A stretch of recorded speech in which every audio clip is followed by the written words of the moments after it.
Padre, del Hijo y del Espíritu Santo. Amén. Jesús, la verdadera que ilumina todo, luz que llega a este mundo. Nosotros sabemos que tú has venido, Dios el Padre, para ser nuestro Maestro y que enseña los caminos de la verdad. Las palabras que oímos de ti son espíritu y son vida. Pero ¿quién es digno de abrir el libro rompiendo el sello? Tú solo, tú que diste tu vida por nosotros y nos compraste para Dios con tu sangre. Danos a conocer los misterios del reino de Dios y las inagotable riquezas de tu corazón. Descúbrenos los tesoros de la sabiduría y de la ciencia de Dios que en ti se ocultan. Haz que tu palabra penetre en nuestras almas, guíe cual luz nuestros pasos, ilumine nuestra senda hasta que aparezca brillante y sensible de la ciencia. Tú que vives eterna por los siglos de los siglos. Amén.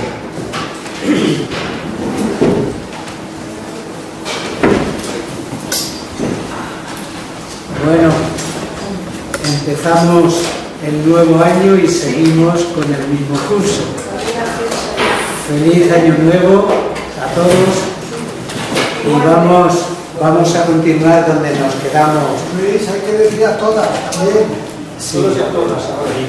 No. Ahora no se puede eliminar. No, A todos y a todas. el lenguaje inclusivo no va conmigo. Exacto, yo tampoco. Entonces tendría que... Toda la vida ha sido Sí, que ya casi no nos acordamos dónde nos quedamos porque en el mes de diciembre no tuvimos cursos. Sí, no, yo sé dónde nos quedamos, pero que hace ya tiempo que el curso no lo damos, entonces vamos a continuarlo. Estuvimos viendo el último día en el Evangelio de Lucas las genealogías de Cristo. Lucas, y decíamos que tiene esa peculiaridad de que los evangelistas Mateo y Lucas nos dan la genealogía de Cristo, pero diferente totalmente el uno del otro. Desde David hasta Abraham, los dos coinciden en los nombres, pero desde José hasta David y en Lucas y en Mateo los nombres no coinciden ninguno, solo dos nombres, Salutiel y Zorobabel. Los demás son diferentes. ¿Por qué estas diferencias en la genealogía? Bueno, pues se presentan o se resuelven de distinto modo, lo ven de distinta forma. Lo que sí están de acuerdo es que las dos genealogías se refieren a la ascendencia de José, porque pensaban algunos que la genealogía de Lucas podría ser la genealogía de María, pero parece que no. Sí están de acuerdo que las dos genealogías son las de José, pero Mateo nos da la genealogía natural de José, mientras que Lucas nos da la legal de José. ¿Qué significa esto? Si vemos en las dos genealogías, si vemos leer, por ejemplo, el principio de Lucas, en Lucas 3:23.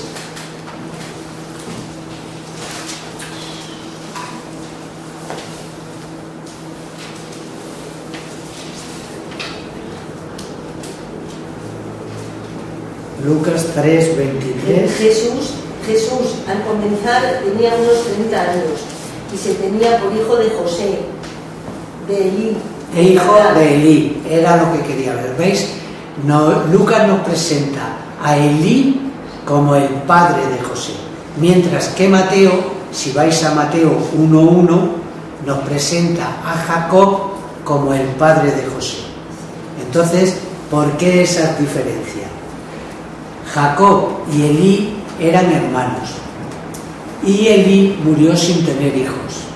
Entonces, por la ley del levirato, Jacob tomó a la mujer, a su cuñada, la mujer de Elí, como esposa, y de ese matrimonio nació José.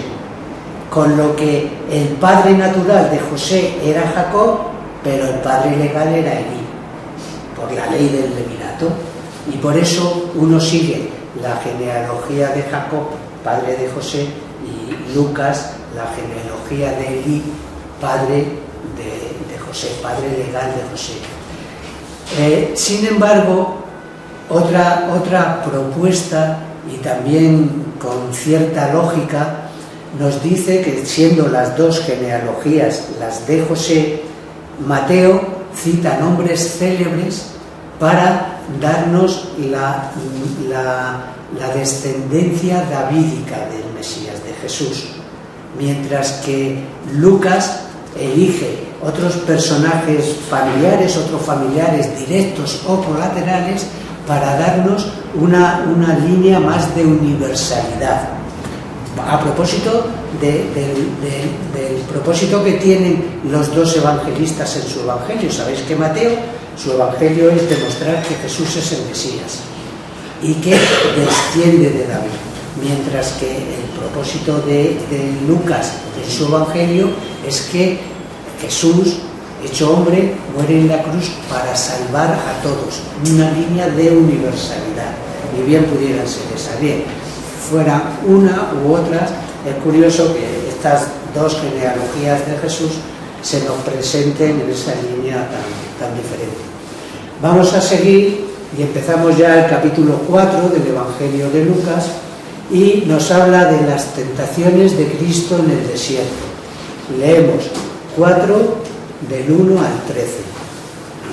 Jesús, lleno del Espíritu Santo, se volvió del Jordán y fue llevado por el Espíritu al desierto y tentado allí por el diablo durante 40 días. No comió nada en aquellos días y pasados tuvo hambre. Díjole el diablo: si eres hijo de Dios, di a esta piedra que se convierta en pan. Jesús le respondió: no de solo pan vive el hombre. Llevándole a una altura, le mostró desde allí, en un instante, todos los reinos del mundo, y le dijo el diablo: todo este poder y gloria te daré, pues a mí me ha sido entregado, y a quien quiero se lo doy. Si pues te postras delante de mí, todo será tuyo. Jesús respondiendo le dijo: escrito está, al Señor tu Dios adorarás y a Él solo servirás. Le condujo luego a Jerusalén y le puso sobre el pináculo del templo y le dijo: si eres hijo de Dios, échate de aquí abajo, porque Cristo está, a sus ángeles ha mandado sobre ti que te guarden y te tomen en las manos para que no tropiece tu pie contra las piedras. Respondiendo, díjole Jesús: dicho está, no tentarás al Señor tu Dios. Acabado todo género de tentaciones, el diablo se retiró de él hasta el tiempo determinado. Muy bien. ¿Veis? El relato de Lucas es casi igual que el de Mateo. Hay una cuestión en las Biblias comentadas. Como los evangelios vienen por orden, Mateo, Marcos y Lucas, normalmente cuando tenemos algo que nos narran los dos evangelistas, Mateo y Lucas, pues la explicación del texto viene en Mateo, y en Lucas ya es más síntesis lo que nos habla de cuestión en cuanto a las tentaciones. Por eso ahora las vamos a ver en Mateo, las tentaciones. Digo que son iguales las tentaciones, solo que Lucas invierte el orden de las tentaciones, de las dos últimas. La que es segunda la pone tercera y la tercera la pone segunda. Quizás pues por un simbolismo, o sea, para ver que así en Jerusalén triunfa por primera vez sobre el demonio, y va a ser en Jerusalén también luego en el Calvario cuando definitivamente triunfará sobre él. Vamos a ver entonces las tentaciones en Mateo. Y tenemos la primera tentación. Está hecha de una forma condicional. Hay que decir que las tentaciones del demonio es un intento de boicotear los planes de Dios en cuanto al mesianismo de Cristo. Es decir, las tentaciones de Jesús en el desierto van contra el Mesías y contra su mesianismo. La primera, si eres hijo de Dios, Esa expresión sin duda se refiere directamente al Mesías, si eres hijo de Dios, transforma estas piedras en pan. Y la sugerencia diabólica, como veis, pues está presentada como con una capa de piedad, que no sufra el privilegiado hijo de Dios, que no pase hambre y se solucione con un milagro. La respuesta de Cristo responde con un argumento de la Escritura. Está escrito, dice, y era la palabra de Dios, y con ella se cierra toda discusión. ¿Por qué? Porque la palabra de Dios era inapelable. Y responde pues con un texto de la Escritura, leer Deuteronomio 8:3.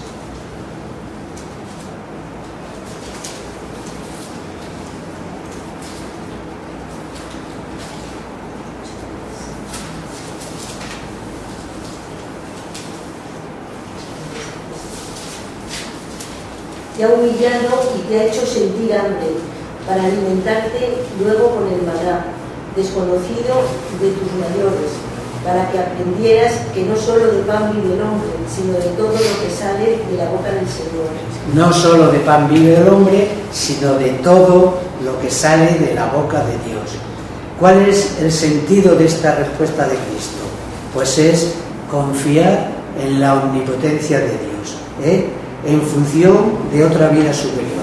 Es verdad que hay un alimento corporal, pero hay también una vida espiritual, un alimento espiritual que hay que vivir y que hay que cuidar. ¿Recordáis cuando los apóstoles, Jesús está en el pozo de Siquén con la samaritana y han ido al pueblo a comprar comida, y cuando vuelven le dicen a Cristo que coma? ¿Y cuál es la respuesta?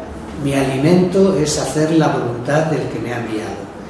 Hay otro alimento espiritual, no solo el pan físico para el cuerpo, sino el alimento del alma, que también hay que cuidar y hay que vivir. Como Dios, Mesías, que era Cristo, pudo hacer el milagro, pero el milagro, quizás su norma primera es no realizarlo inútilmente, y sobre todo no realizar inútilmente. Y aparte de esto, Jesucristo fue conducido por el Espíritu al desierto, y realizado aquel ayuno impulsado por el Espíritu Santo, a él se debía abandonar. Por eso la tentación es rechazada con el abandono a la providencia de Dios. La segunda tentación. La segunda tentación es de tipo espiritual. Cristo se encuentra en la ciudad santa, llevado hasta el pináculo del templo. El pináculo del templo no sería propiamente el techo o la techumbre del templo, sino el pináculo de alguno de los atrios de los pórticos que tenía el templo. El templo tenía fundamentalmente dos pórticos. Uno que daba al este, el pórtico de Salomón, donde tantas veces predicó Jesús, también los apóstoles, luego después de la ascensión, y el pórtico real que daba al sur y daba hacia el torrente Cedrón.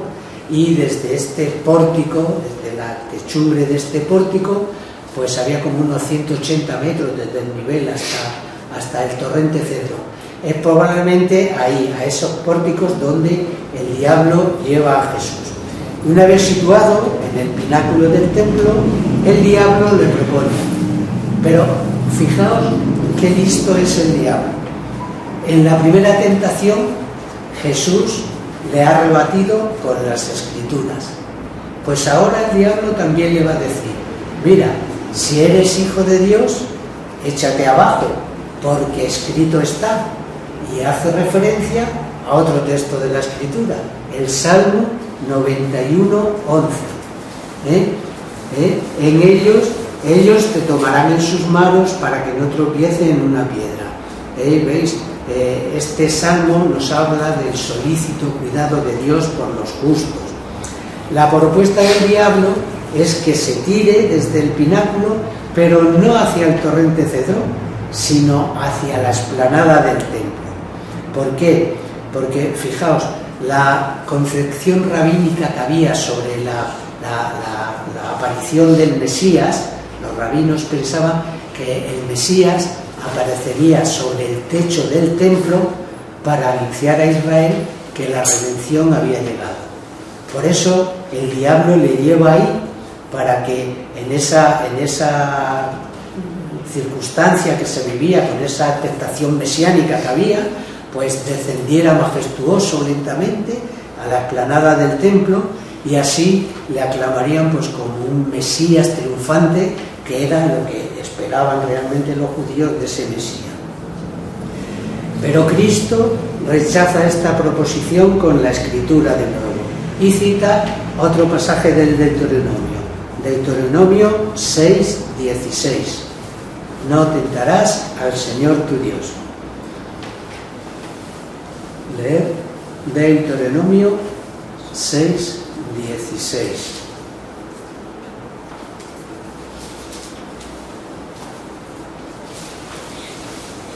No tendréis al Señor vuestro Dios, como lo hicisteis en Masá. Vale, no tentarás al Señor tu Dios. Rechaza tal propuesta diciéndole, no tentarás al Señor tu Dios. Dios ayuda con su providencia y si hace falta, a veces con los milagros. Pero el milagro no está al servicio de la comodidad y menos aún de la temeridad. Por lo tanto, arrojarse desde una altura, esperando que caprichosamente Dios haga el milagro, no era confiar en Dios, sino tentar a Dios. Por eso la proposición de ostentación que Satanás le propone para cerciorarse de si era el Mesías queda desechada. Y por último, la tercera tentación. El diablo lleva a Cristo hasta el pináculo, hasta un monte elevado, y desde allí le muestra todos los reinos de la tierra. Es decir, le muestra su brillo, su gloria, su esplendor de estos reinos. Y ante esta visión le dice que todo el poder y la gloria de estos reinos le ha sido dada y él los da a quien quiere. Bueno, mirad, realmente el demonio no tiene dominio en el mundo. En el mundo solo tiene un poder permisivo de Dios, un poder tentador y un poder como para sembrar el mal en el mundo. Pero se presenta, como nos dice Juan, como el padre de la mentira. Cristo mismo le llamó en algún momento el príncipe de este mundo. Y presentándose como Dios de este mundo, como dueño del mundo, le pide a Cristo que para entregarle el dominio sobre todo el mundo, postrándose en tierra, de ese le adore. Fijaos, el demonio no le está pidiendo que le reconozca como Dios, sino que, porque él mismo ha dicho que lo que tiene le ha sido dado, sino que le reconozca como gobernador de ese mundo. Y ese mundo que él gobierna se lo dará a Cristo. Por esa manera, pues aparecería un Mesías, podríamos decir, por la gracia del demonio, por la gracia del diablo. Y Cristo destruye de nuevo la propuesta de Satanás con las palabras de la Escritura. Deuteronomio 6:13.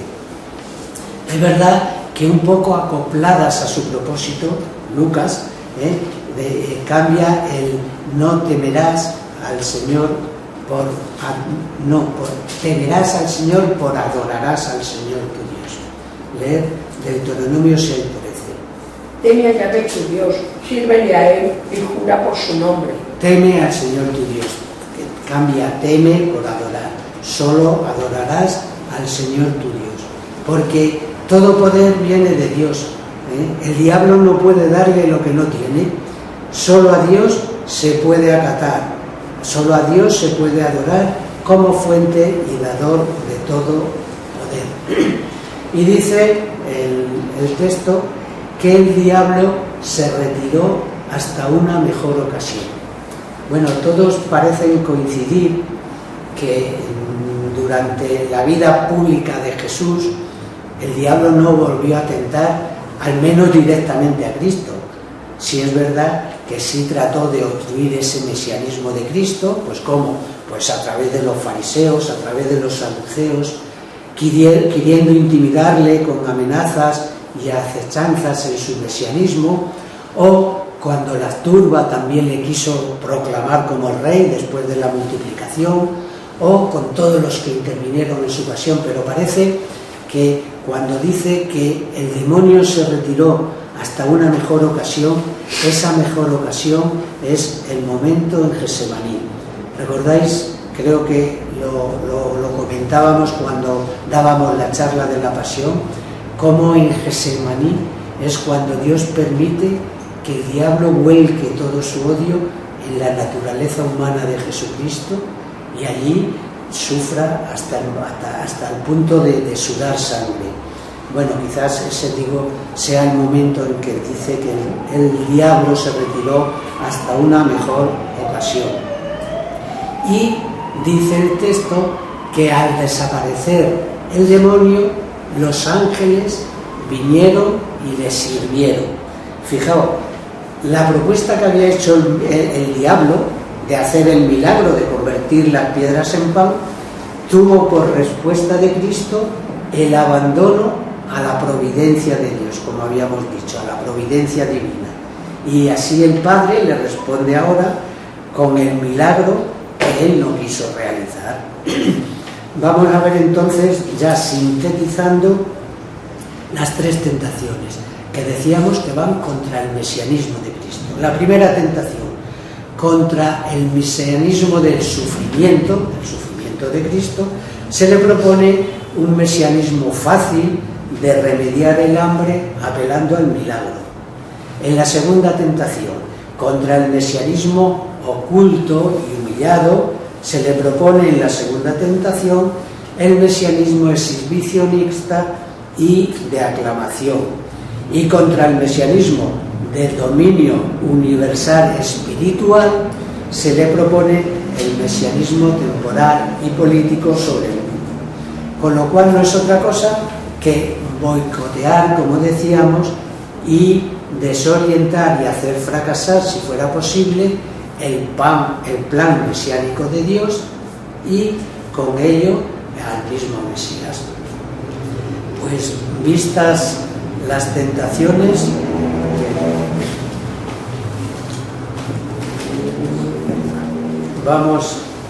seguimos con el texto de Lucas. Seguimos en el capítulo 4 y vamos a ver Cristo en la sinagoga de Nazaret. Vamos a leer del 4, del 14 al 19. Jesús, impulsado por el Espíritu, se volvió a Galilea. Su fama corrió por toda la región. Enseñaba en las sinagogas, siendo celebrado por todos. Vino a Nazaret, donde se había criado, y según costumbre, entró el día del sábado en la sinagoga y se levantó para hacer la lectura. Le entregaron un libro del profeta Isaías y, desenrollándolo, dio con el pasaje donde está escrito: El Espíritu del Señor está sobre mí, porque me ungió para evangelizar a los pobres, me envió a predicar a los cautivos la libertad, a los ciegos la recuperación de la vista, para poner en libertad a los oprimidos, para anunciar un año de gracia del Señor. Muy bien, hasta ahí. Bueno, pues después de las tentaciones, Lucas nos presenta a Jesús en la sinagoga de Nazaret. Vamos a ver por el texto que Lucas sintetiza en esta visita de Jesús a Nazaret dos visitas que Jesús hace a Nazaret, porque vemos que en la primera y segunda parte del relato, en la primera le aplauden y en la segunda lo quieren despeñar. Luego son dos visitas que hizo en distinto tiempo, pero Lucas las ha sintetizado, pues quizás para no repetir, en esta visita. Según costumbre, en sus correrías apostólicas, Cristo no solo asistía los sábados a las sinagogas, sino que predicaba en las sinagogas. El acto en la sinagoga consistía en dos partes. Primero había una oración y luego se hacía unas lecturas del libro de la ley y otra lectura de los profetas.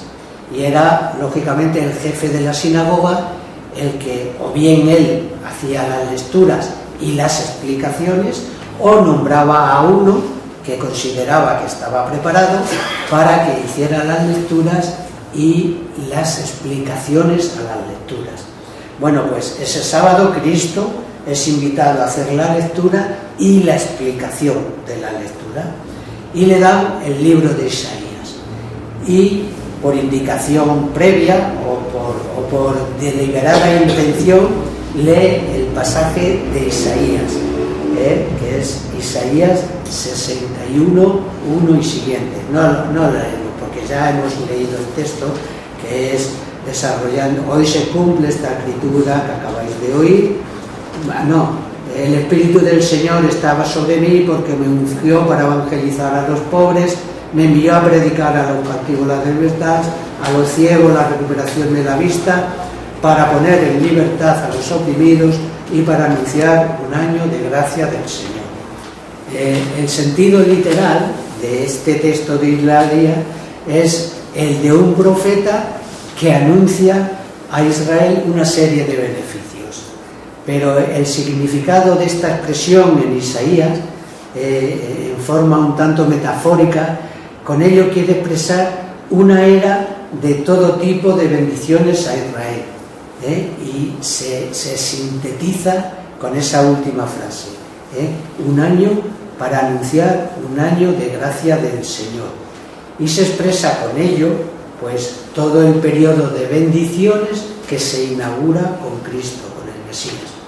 Bien, pues después de leído el texto vamos a ver qué sigue. Leemos ahora del capítulo 4, versículos del 20 al 30. Enrolló el libro, se lo dio al ayudante de la sinagoga y se sentó. Todos tenían sus ojos clavados en él, y él comenzó a decirles: hoy se cumple ante vosotros esta escritura. Todos daban su aprobación, y admirados de las palabras tan hermosas que salían de su boca decían: ¿no es este el hijo de José? Él les dijo: seguramente me diréis aquel refrán: médico, cúrate a ti mismo. Lo que hemos oído que has hecho en Cafarnaúm, hazlo también aquí en tu patria. Y continuó: os aseguro que ningún profeta es bien recibido en su tierra. Os aseguro además que en tiempo de Elías, cuando se cerró el cielo por 3 años y 6 meses y hubo gran hambre por toda la tierra, había muchas viudas en Israel, y a ninguna de ellas fue enviado Elías, sino a una mujer viuda de Sarepta en Sidón. Y había muchos leprosos en Israel cuando Eliseo, profeta, que ninguno de ellos fue limpiado de su lepra, sino Naamán el sirio. Al oír esto, todos los que estaban en la sinagoga se llenaron de ira, se levantaron, lo sacaron de la ciudad y lo llevaron a la cima del monte sobre el que estaba edificada la ciudad para despeñarlo. Pero Jesús pasó por el medio de todos y se fue. ¿Veis cómo decía que tiene como 2 visitas? Porque en una le alaban, dice: enrollando el libro se lo devolvió al servidor y se sentó. Los ojos de cuantos había en la sinagoga estaban fijos en él. Comenzó a decirles: hoy se cumple esta escritura que acabáis de oír. Todos le aprobaban y maravillados de sus palabras de gracia y se maravillaban de las palabras de gracia que salían de su boca. Y ahora a continuación sigue con la segunda parte, que probablemente sea la segunda visita. Y decía, ¿veis? Cristo se presenta en esta primera parte como un mensajero de Dios, es decir, como un profeta que trae la misión de anunciar grandes beneficios a Israel. Y no se presenta explícitamente como Mesías, probablemente por eso es por lo que le aprueban y se maravillaban de las palabras que decía. Pero en esa segunda parte, en el que ya ha pasado más tiempo, Jesús ha realizado muchos milagros, tienes ya fama de taumaturgo, de hombre que ha realizado tantos milagros. Y fundamentalmente se lo achacan, como veis un poco más adelante, haz aquí lo que has hecho en Cafarnaúm, un poco la envidia de esos pueblos rivales que están cerca y de que ¿por qué allí siendo tú de aquí? Le escuchaban en la sinagoga, le reconocían sabiduría y prodigio, pero ¿de dónde le venía? Puestos que ellos conocían a sus padres y a sus familiares. Y según la concepción rabínica, el Mesías vendría de origen desconocido. Ellos sabían quién era su padre. ¿No es este el hijo de José? Por eso les dice, bien diréis, médico, cúrate a sí mismo, ¿no? Es un proverbio ambiental. Y el hecho de esos milagros de Cafarnaúm, que llevarían, seguro ajeno, digo, el celo de pueblos rivales, pues le responde con otro proverbio, que ningún profeta es bien recibido en su tierra.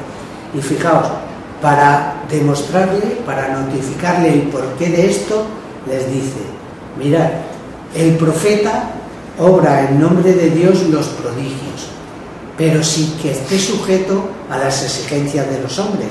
Porque mirad, pone dos ejemplos, del profeta Elías y del profeta Eliseo.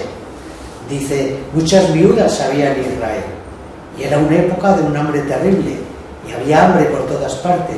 Sin embargo, Elías no fue mandada a ninguna más que a una viuda de Sarepta de Sidón, no judía. Y lo mismo con el profeta Eliseo. Había muchos leprosos en Jerusalén, en Israel, pero el profeta no curó la lepra más que a Naamán en Sirio. Fijaos, y esto pues les encendió porque interpretaron como una censura a ellos, les hizo abalanzarse sobre él y sacarle del pueblo, les hicieron abalanzarse y sacarle del pueblo para despeñarle. Pero dice el texto, él, atravesando por medio de ellos, se fue. Fue pues como podríamos decir un acto de dominio de Cristo sobre la turba, ¿no? Posiblemente pues un reflejo sobrenatural de lo que era. Y así el milagro que pedían pues vino a cumplirse sorprendentemente, solemnemente, como sin que se enterase, pasando en medio de ellos, y se fue. Bueno, pues creo que nos vamos a quedar aquí y el próximo día continuamos con Cristo, en más episodios sobre Cristo en las sinagogas, también en Cafarnaúm ahora, como cura a algunos endemoniados. Nos quedamos y rezamos a la Virgen. Virgen, bella luna, delicia del cielo, en cuyo rostro se miran los santos y se contemplan los ángeles. Haz que nosotros, tus hijos, nos parezcamos a ti y que nuestras almas reciban un rayo de esa belleza tuya, que no decae por los años, sino que brille en la eternidad. María, sol del cielo, despierta toda la vida de la muerte e ilumina los espíritus en que haya tinieblas. Reflejándote en el rostro de tus hijos, concédenos un destello de tu luz y tu fervor. María, poderosa como un ejército, concede a nuestra fila la victoria. Somos tan débiles y nuestros enemigos se sobrecrecen por tantos estragos, mas con tu bandera nos sentimos seguros de vencerle. Él conoce el poder de tu pie y teme la majestad de tu mirada. Sálvanos, María, bella como la luna, única como el sol, terrible como un ejército ordenado, levantado de pie de guerra, no por el odio, sino por la llama del amor. Amén.